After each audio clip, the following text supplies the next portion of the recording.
Selamat pagi teman-teman, kita bertemu pada MPLS hari yang kedua ya bersama Bu Wiwit. Kemarin di hari pertama kalian sudah bertemu dengan Suster Yeti, Suster Kepala Sekolah. Suster telah menjelaskan banyak tentang visi misi sekolah. Nah, pada pertemuan yang kali ini kalian bersama dengan Bu Wiwit, nanti Bu Wiwit akan menjelaskan tentang bagian kesiswaan ataupun tata tertib yang ada di SMA Seladu C1 ya.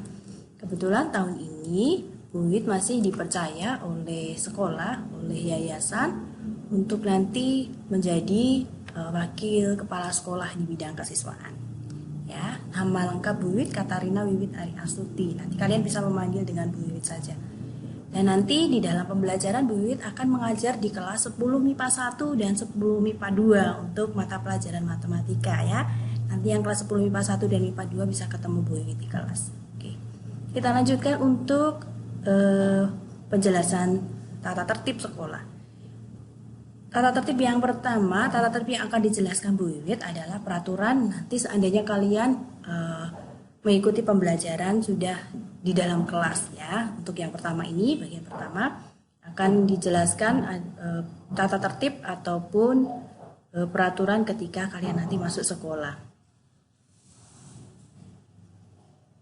Yang pertama, tentang masuk sekolah. Siswi atau kalian nanti harus hadir di sekolah selambat-lambatnya pukul 6:40 ya, jam 6:40. Kenapa? Karena nanti pelajaran akan dimulai pukul 6:45 ya. Pembelajaran akan diawali dengan doa pagi, lalu nanti dilanjutkan dengan menyanyikan lagu Indonesia Raya. Nanti kalian bersama-sama dengan Bapak Ibu guru yang mengajar di kelas ya, setelah bel berbunyi, setelah doa pagi, lalu dengan sikap sempurna berdiri untuk menyanyikan lagu kebangsaan Indonesia Raya. Ingat bahwa bel sekolah itu berbunyi pada pukul 6:40. Maka nanti ketika kalian masuk sekolah lebih dari pukul 6:40 kalian akan dicatat terlambat ya. Nah, bagaimana nanti kalau kalian terlambat?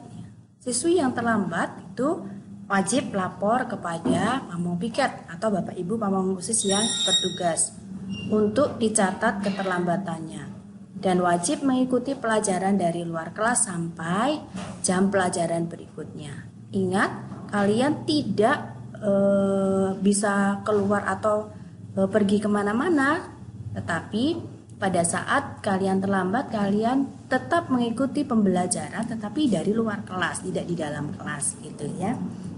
Nah, untuk siswi yang terlambat lebih dari 6 kali, maka nanti sekolah akan memanggil orang tua kalian ya. Nanti sekolah akan mengkomunikasikan dengan orang tua kalian tentang keterlambatan ini, dan apabila nanti memang dibutuhkan, maka nanti sekolah juga akan membuat surat peringatan tentang keterlambatan ini. Lalu tentang proses belajar mengajar ya.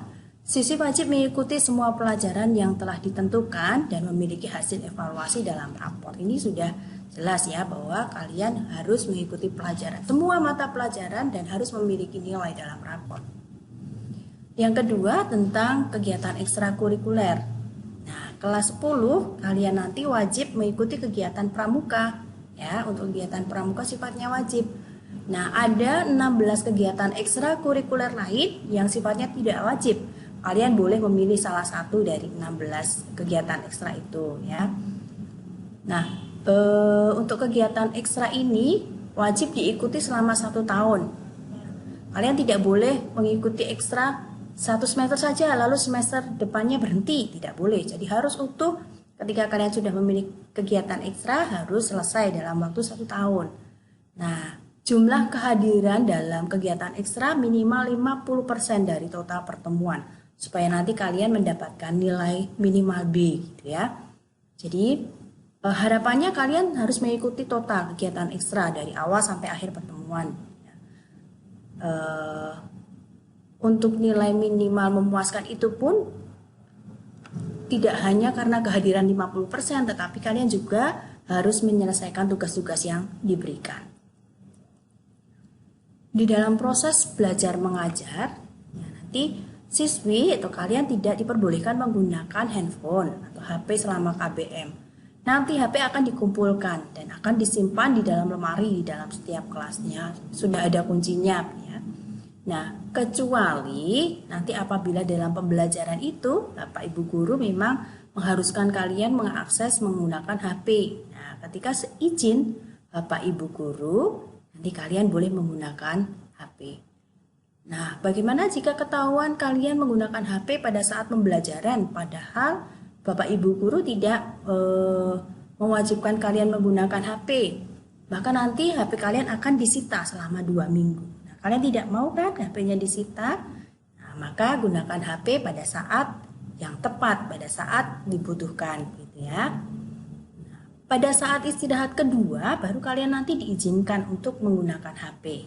Karena pada saat istirahat kedua nanti itu waktu istirahatnya lebih panjang daripada jam istirahat yang pertama. Yang berikutnya, siswi dilarang memperpanjang liburan dengan pulang mendahului ataupun terlambat masuk sekolah. Nah, ini biasanya untuk kalian yang jauh dari luar kota, dari luar Jawa gitu ya. Ketika ada waktu libur panjang begitu ya, kalian tidak boleh lebih dulu pulang ataupun nanti datangnya terlambat. Tidak boleh ya, harus masuk ataupun libur sesuai dengan yang sudah ditetapkan oleh sekolah. Untuk pakaian seragam, mungkin ini nanti kakak OSIS juga akan menjelaskan tentang pakaian seragam ya. Pakaian seragamnya apa saja ketika kalian mengikuti pembelajaran selama 5 hari. Nanti kegiatannya seragamnya hari Senin itu kalian menggunakan blus lengan panjang ya, badnya OSIS ya. Blus lengan panjang lalu bawahnya adalah rok abu-abu. Harus lengkap dengan ikat pinggang. Ya, ikat pinggangnya harus dipakai. Kaos kaki yang berlogo Tarakanita juga harus dipakai. Nanti kalau kalian tidak menggunakan kaos kaki logo Tarakanita akan diambil kaos kakinya dan tidak akan dikembalikan ya. Jadi harus lengkap seragamnya menggunakan ikat pinggang dan kaos kaki.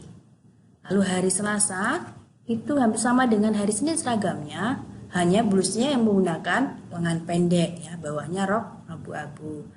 Lengkap juga dengan kaos kaki, jangan dan ikat pinggang. Hari Rabu dan Kamis itu nanti seragamnya adalah hem putih tetapi badnya bad yayasan ya, badnya yang yayasan Tarakanita. Bawahnya adalah rok kotak-kotak merah. Ini adalah seragam khas Tarakanita secara nasional ya, semuanya akan menggunakan rok kotak-kotak atau seragam kotak-kotak merah. Lalu hari Jumat ini adalah seragam khas kita SMA Seradu C1, yaitu blus putih lengan pendek itu yang badnya OSIS, lalu bawahnya rok kotak-kotak biru ya, kebanggaan dari kita ya, rok kotak-kotak biru. Lalu jangan lupa ikat pinggang selalu dipakai dan kaos kaki yang berlogo Tarakanita. Ada juga seragam-seragam khusus ketika ada kegiatan-kegiatan yang khusus. Kalau misal sekolah itu akan dilaksanakan setiap sebulan sekali. Nah, seragamnya apa ketika jadwalnya misal sekolah? Ketika misal sekolah yang dipakai adalah blus putih lengan panjang. Ya, blus putih lengan panjang tetapi roknya adalah kotak-kotak biru. Roknya kotak-kotak biru. Lengkap dengan ikat pinggang. Ya, tidak boleh lupa ikat pinggang, kemudian kaos kaki berlogo Tarakanita. Pada saat upacara bendera, apa seragamnya? Ketika upacara bendera, blusnya adalah blus putih lengan panjang, tetapi bawahnya adalah rok abu-abu. Sama dengan seragam hari Senin, hanya dilengkapi dengan topi, karena kita akan mengikuti upacara.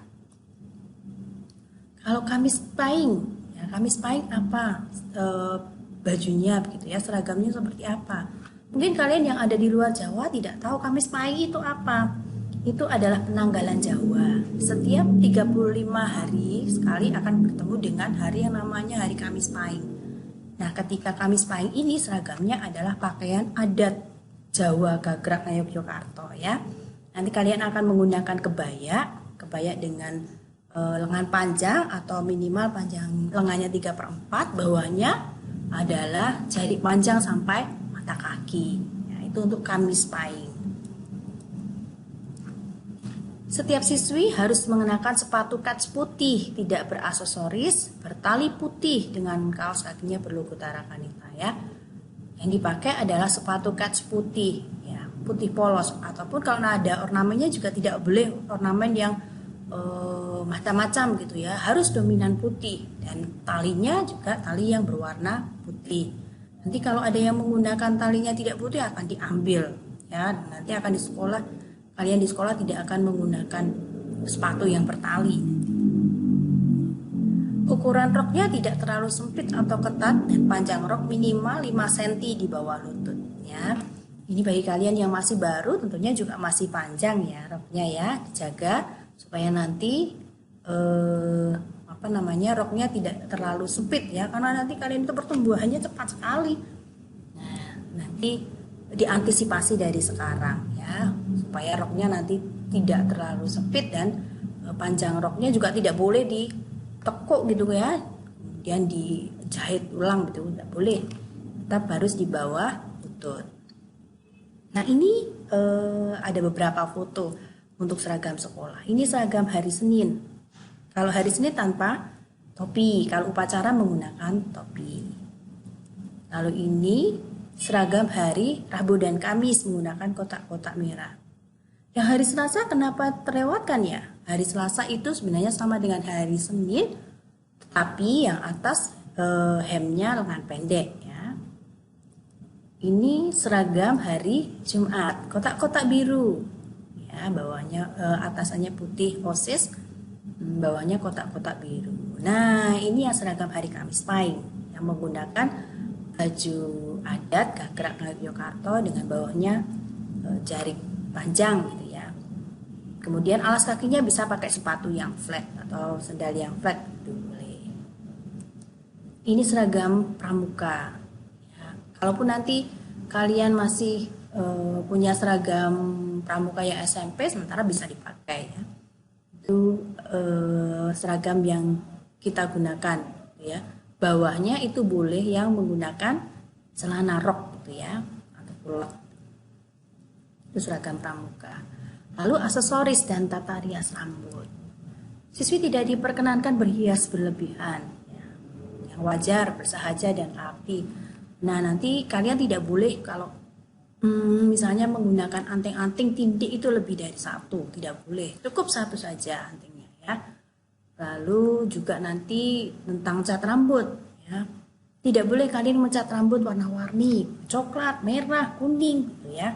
Nah, ini kalau kalian masih ada yang rambutnya dicat, yuk mulai sekarang nanti rambutnya dikembalikan ke warna aslinya ya. Nanti besok atau setelah ini nanti kalau jimit dengan Bapak Ibu guru gitu ya, kalian akan dilihat itu rambutnya masih merah, kuning, hijau gitu ya. Maka nanti setelah ini rambutnya dikembalikan ke warna aslinya gitu ya. Potongan rambutnya juga model yang wajar saja. Nah, lalu yang berikutnya, siswi yang rambutnya panjang yang sudah melebihi bahu wajib mengikat rambut ke belakang ya supaya rapi. Kalian ini perempuan ya. Supaya tampilannya rapi, rambutnya diikat satu ke belakang. Kalau tertib yang berikutnya tentang kendaraan dan tempat parkir. Siswi diizinkan membawa atau mengendarai sepeda motor ke sekolah itu apabila mempunyai SIM ya. Dan mempunyai SIM pun juga belum cukup. Kalian harus juga mempunyai SIP, surat izin parkir, supaya nanti kalian bisa parkir ke area sekolah gitu. Kalau kalian tidak punya SIP bagaimana? Kalian tidak boleh parkir di sekolah ya. Jadi ada dua syarat supaya kalian bisa membawa motor, punya SIM dan SIP. Siswi dilarang mengendarai sepeda motor di halaman sekolah. Ini jelas pada saat pembelajaran kalian tidak boleh mengendarai sepeda motor lewat di lapangan begitu ya. Karena itu nanti akan mengganggu pembelajaran. Yang berikutnya, siswi dilarang membawa mobil ke sekolah. Segala risiko kehilangan dan kerusakan di luar tanggung jawab sekolah. Ini jelas karena sekolah tidak mempunyai lahan yang cukup untuk parkir mobil, maka siswi dilarang untuk membawa mobil. Nah, apabila masih ada dari kalian mungkin yang harus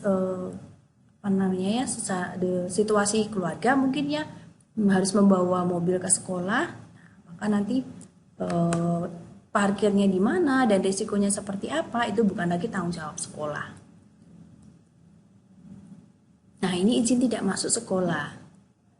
Apabila nanti kalian tidak masuk sekolah karena kepentingan yang jelas dan itu agenda kegiatannya sudah diketahui jauh-jauh hari, maka izinnya dilakukan 3 hari sebelum kalian tidak masuk ya. Orang tua harus menginformasikan kepada sekolah, misalnya nanti ada kegiatan pernikahan ya atau wisuda yang harus kalian hadiri, maka 3 hari sebelumnya sekolah harus informasikan ke orang tua harus menginformasikan ke sekolah gitu. Lalu nanti disusulkan dengan surat izinnya ya 3 hari sebelumnya.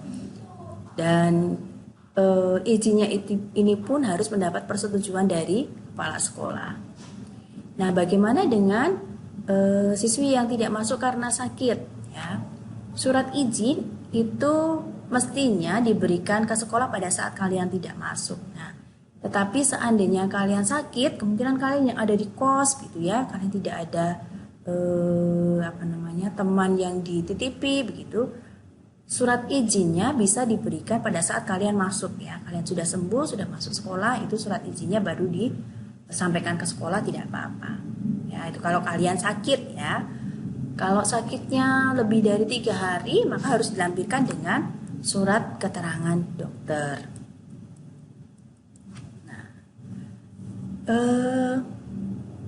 Siswi yang menyerahkan surat izin ya, kalian yang akan menyerahkan surat izin seperti yang Ibu sampaikan tadi, itu idealnya atau mestinya pada saat kalian tidak masuk ya, tetapi bisa disampaikan pada saat kalian masuk. Ini khusus yang sakit ya, ini khusus yang sakit bisa disampaikan pada saat kalian masuk. Nah, itu pun nanti masih ada toleransi 2 hari dari sekolah ya. Supaya nanti ada toleransi ataupun nanti masih ada waktu untuk mengingatkan kalau itu izin karena sakit. Nah, surat izin ini harus ditulis oleh orang tua atau wali dan harus ada tanda tangan orang tua atau wali ya. Tidak boleh surat izinnya ditulis melalui email. Kenapa? Karena kalau melalui email kan tidak ada tanda tangan orang tua ya. Nanti sekolah tidak tahu apakah itu surat benar dari orang tua atau nanti itu memang rekayasa kalian gitu ya. Maka surat harus ada tanda tangan orang tua. Maka surat izinnya silakan difoto. Surat izin yang sudah ditandatangani orang tua silakan difoto, lalu fotonya dikirim ke wali kelas ya. Kalau misalnya tidak ada orang tua, tidak ada wali di sini, bisa nanti tanda tangannya diwakilkan oleh wali kelas, boleh.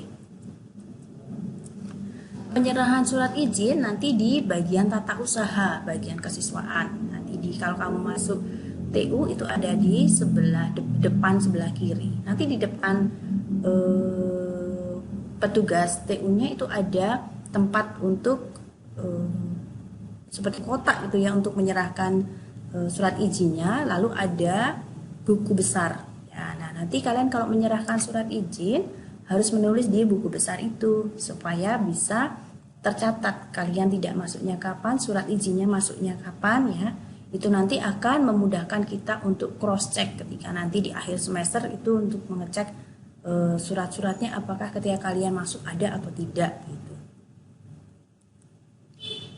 Syarat kenaikan kelas ya, untuk ketidakhadiran tanpa keterangan maksimal 5% dari jumlah efektif dalam 1 tahun.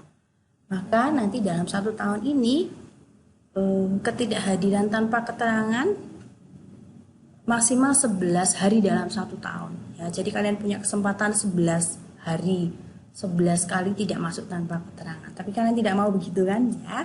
Pastinya kalian harus menggunakan kesempatan untuk belajar dengan baik. Jangan sampai kalian tidak hadir tanpa keterangan. Lalu untuk sanksi-sanksinya apa saja ketika kalian nanti melanggar tata tertib ya? Ada peringatan lisan ya. Diingatkan secara lisan dulu dari Bapak Ibu guru. Setelah itu nanti mungkin kalau secara lisan tidak bisa ada peringatan tertulis atau pernyataan. Kalaupun tidak bisa lagi maka akan ada skorsing atau dikeluarkan dari SMA STC 1 gitu. Nah, untuk sanksi yang berikut ini, menyontek, tindak kriminal, membawa atau mengkonsumsi narkoba, merokok, bullying, ya, tindakan asusila atau pornografi, ini langsung akan diberi surat peringatan terakhir, ya. Artinya nanti ketika setelah kalian membuat surat peringatan ini, apabila nanti masih melakukan tindakan ini lagi, kalian bersedia untuk mengundurkan diri dari SMA Seradu C1, ya. Jika kedapatan menyontek, begitu ya, tindak kriminal, membawa, mengkonsumsi narkoba, merokok, bullying, ya, tindakan asusila, ini akan langsung diberikan surat peringatan terakhir. Nah, itu tadi adalah peraturan atau tata tertib secara umum ketika nanti kalian normal masuk ke sekolah. Nah, sekarang tata tertib selama kita PJJ ini bagaimana, ya? Siswi wajib mengikuti pembelajaran pada pukul 7, ya. Nanti kalian pukul 7 sudah siap, nanti akan bersama Bapak Ibu guru melakukan presensi, doa bersama, dan nanti pembelajaran akan dimulai pukul 7.15, ya. Salah ya, 7.15 sudah mulai presensi. Sudah mulai pembelajaran gitu ya. Jam pukul 7 itu doa dan presensi, 7.15 itu sudah mulai pembelajaran. Nah, pada saat pembelajaran kalian tetap menggunakan seragam, wajib menggunakan seragam sesuai dengan jadwal yang sudah disampaikan Ibu tadi, ya. Nah, bagaimana dengan kalian yang seragamnya masih belum diambil gitu? Nah, bagi kalian yang belum mengambil seragam, kalian masih boleh menggunakan hem. Yang penting bajunya sopan, ya, resmi, berkerah gitu ya, bawahnya pakai rok gitu. Siswi berpenampilan bersih dan rapi, ya. Ingat, rambutnya yang panjang, yang melebihi bahu harus diikat ke belakang, karena nanti pada awal kan kalian tetap bertemu dengan Bapak Ibu guru yang menggunakan jimin, jadi sikapnya juga harus diperhatikan. Nah, untuk izin apabila kalian tidak mengikuti pembelajaran karena sakit atau ada kepentingan tertentu, maka mohon untuk menginformasikan kepada wali kelas. Kalian sudah tahu ya wali kelasnya siapa. Sampaikan ke wali kelas kalau kalian tidak bisa mengikuti pembelajaran. Lalu sambil menyerahkan surat izinnya ke sekolah. Seperti tadi, surat izinnya bisa ditulis, ditandatangani orang tua, lalu difoto, kirimkan kepada Bapak Ibu wali kelas menggunakan WA, ya. Siswi yang tidak masuk tanpa keterangan sampai 6 kali, maka orang tua akan dipanggil dan membuat surat pernyataan. Ini sama dengan peraturan secara umum, ya. Maka nanti kalian jangan sampai tidak mengikuti pembelajaran tapi tanpa ada izin ke sekolah, ya. Setiap kali ada izin harus ada suratnya tertulis yang disampaikan kepada sekolah, ya. Lalu untuk kegiatan ekstrakurikuler, Bu Wit akan menyampaikan kegiatan ekstrakurikuler secara cepat saja, karena nanti untuk kegiatan ekstra akan disampaikan oleh Pak Anton. Yang wajib tadi adalah kegiatan pramuka. Lalu pilihan kegiatan ekstrakurikuler yang lain ada paduan suara, PMR, jurnalistik, bola basket, bahasa Mandarin, teater, fotografi, English Club. Ini kemungkinan akan diubah bentuk ke public speaking mungkin, ya. Lalu karawitan, KIR, karya ilmiah remaja bagi kalian yang sering atau senang dengan penelitian. Ada dance, evanor, cheerleader, fashion design bagi kalian yang senang membuat pola-pola baju, desain-desain baju gitu, ya. Ada taekwondo, sinematografi, dan biola, ya. Untuk sinematografi dan biola ini nanti akan ada pungutan di luar yang sudah kalian bayarkan ke sekolah, kan nanti untuk dua kegiatan ini nanti kita akan menggunakan tim ahli dari luar atau menggunakan tenaga dari luar, maka nanti akan dikenakan biaya di luar yang sudah dipungut di sekolah. Untuk sinematografi itu satu semesternya 400.000, ya. Untuk biola itu satu tahunnya kurang lebih 900.000 ya, satu tahun, ya. Lalu ada komunitas BSTC. Ini adalah komunitas supporter ya, ketika nanti biasanya pada saat pertandingan basket, nah ini yang menjadi komunitas yang sangat besar dan luar biasa ketika nanti mensupporteri teman-teman yang bertanding basket ya. Nanti kalian bisa gabung di sini. Kakak OSIS akan menjelaskan kegiatan dari WSTC itu apa saja nanti. Lalu berikutnya asuransi. Nah, kalian nanti akan diasuransikan melalui program Siswaku Bumi Putra ya. Asuransi ini nanti meliputi rawat inap dan kecelakaan ya. Kalian sakit karena rawat inap ataupun kecelakaan, maka bisa ini mengklaim asuransinya. Nanti bagaimana mengklaim asuransinya? Yang pertama dengan mengisi formulir yang nanti sudah disediakan di ruang TU. Nanti kalian bisa mengambil di sana, kalaupun nanti kalian sudah masuk ya. Lalu untuk yang rawat inap bisa dilampirkan kwitansi berobat. Kalau yang kecelakaan dilampirkan surat keterangan dari kepolisian. Lalu untuk kegiatan kelas 10 apa? Ini karena ini semester gasal kita tidak bisa bertemu tatap muka, maka nanti kegiatan kelas 10 akan dilakukan di semester genap. Nah, ini rencananya akan ada kemah. Pelaksanaannya perkiraan pada bulan April nanti ya, akan ada kemah. Karena kegiatan pramuka wajib, maka kemah juga wajib untuk kelas 10. Lalu ada informasi tentang beasiswa belajar di Harima Senior High School Jepang ya. Ini akan beasiswa selama 1 tahun. Tapi ini beasiswa ini akan dilaksanakan di kelas 11. Tapi baik kalau kalian tahu dari sekarang supaya nanti kalian yang punya keinginan juga untuk mengikuti seleksi ini bisa siap-siap dari sekarang ya, mempersiapkan dari sekarang untuk seleksi Harima di kelas 11 nanti. Yang berikutnya, siswi yang belum menyelesaikan administrasi keuangan, maka mohon nanti orang tua, nah ini kan sebenarnya orang tua ya, berkomunikasi dengan sekolah untuk pengambilan kartu ulangan akhir semester atau kartu ujian.